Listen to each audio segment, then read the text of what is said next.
We are back with another super special guest.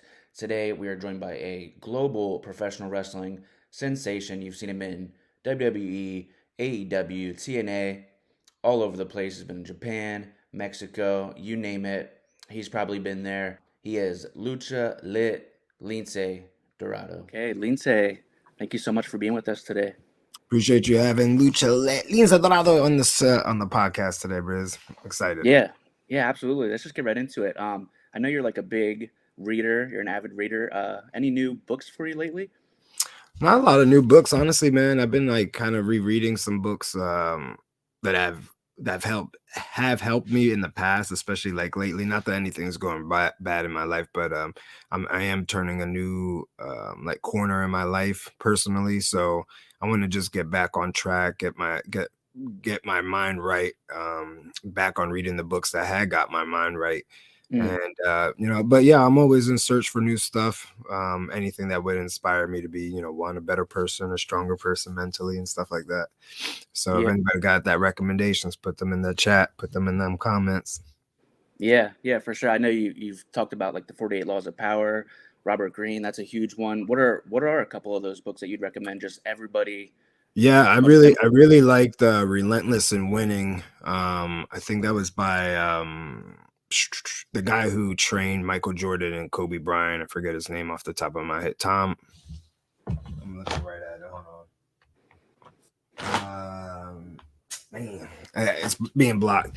But yeah, those two books really were really good. I like no is a four-letter word, Know. Mm, That was by Chris Jericho actually, and that was about a lot of the lessons he learned throughout all his career, whether it was entertainment or wrestling, and a lot of that stuff kind of like hit home with me. So I kind of like that. Um, I like the Warriors Etho. I like that. That's kind of like making sure that you like a better man and the best version of yourself. Because I got kids, so I just want to make sure that that they see the good in me. yeah, yeah, absolutely. I think I'm like I consider like a yo-yo reader. Like I'll be into it hardcore for a little bit and then stop and stuff like that. But I think especially now I appreciate it so much. Just to me, it feels like the opposite of screen time. Like, Mm. you know what I mean? And like, just why do you think reading is just so valuable, especially today? I think because we didn't do it as much as an adult. Like I know I grew up where we had like summer reading and we were told to read certain books and we had no idea why, but we know that we had a test on it and it made almost reading uninterested, almost undesirable. But now I feel like as we're older, we find knowledge in words, whether it's on social media or books. I think now, uh, like I said, that generation that grew up in the 90s and late 80s, I think now are looking toward to text because again, text is full of knowledge and knowledge is power. So we're just trying to get, that piece that we were either missing as a child or peace of mind, which is like also important as an adult. I find myself not wanting to go out as much, and I just rather be inside the house and just chilling. So having a good book or having good people around you always helps make the time go by. Yeah, yeah, for sure. Now, I just want to pivot here. For anybody watching that doesn't know, you've been to you've been in the biggest promotions in the world. All Is of it them. I've been in all of every them? wrestling promotion on my own, man. Made it on my own. Yeah, I don't have anybody else backing me. I don't have a school backing me. I was obviously trained at a school, but the school didn't help propel me to where I needed to go or where I wanted to go. So mm, yeah, I've wrestled for all the promotions all across the world, Mexico, Japan, US. I'm very proud of that, man. To the day I die, nobody could take that away from me. yeah, yeah, 1,000%. If you could just break down like your personal experience between like WWE and AEW, what does that look like? Totally different yin yang. It's kind of hard to go from like the top to like anywhere that's not the top, and I'm not saying that as a knock to AEW because it is a great place to work, but it's kind of like going from steak and potatoes to like your favorite fast food place where Mm, it's still good, but like what would you rather have? But yeah, there's a machine behind WWE that a lot of places that I've been to don't even come close to it. They're trying to replicate the machine they're trying to replicate the machine's output, but they're not trying to replicate how the machine works. Mm, And they got it down to a T, man, at WWE. They always have, and they will continue, to do it. That's not to say that nobody can be competition, because everybody else is competition, which is good for the wrestlers and the fans and the wrestling companies in general, because they'll compete with each other and push each other. But as far as like as a professional, it's totally different. Like there's no even words to like say. And again, I'm not bashing anything. It's just like mm, from production to ideas to execution to filming. It's a totally different beast when it comes to WWE and any other company out in the world. yeah, yeah, for sure.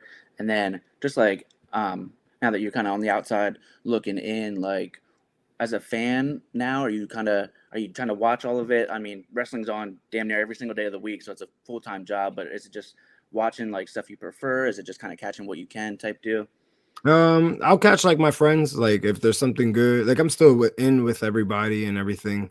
I know what's gonna not what's gonna happen, but I know what's on the card for the night. So like if I'll text my Mhm. friends like, yo, should I watch anything I should watch for? Cool. If not, I'll watch the clips because at the end of the day, like I got some other stuff I gotta do. And it's hard for me to sit down right now.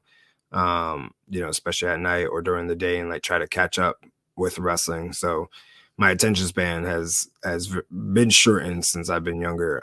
But I still watch it. I'm still a fan, of all wrestling.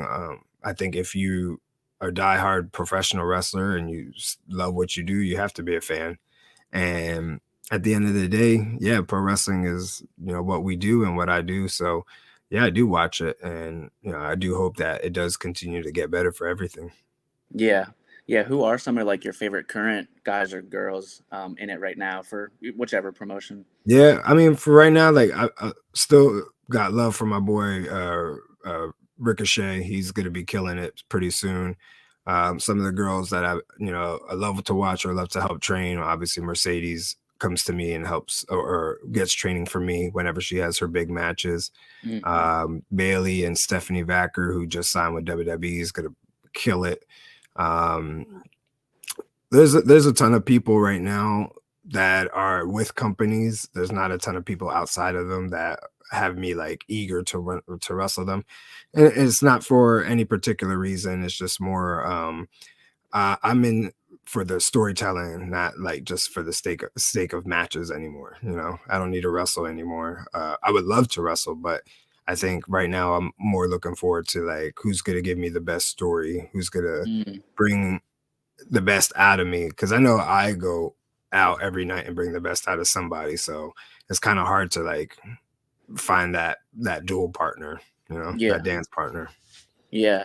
Do you have any inside information with Ricochet? Is he? What is going on, Hardcore Sports Network fans? If you're enjoying this interview so far and you want to see the rest of it, make sure you head over to Apples and Grapes Media on YouTube. We only covered about a quarter of it here, but if you want to check out the rest of it, again, head over to Apples and Grapes Media on YouTube and hear everything else that Lucha Lit, Lince, Dorado has to say. Peace.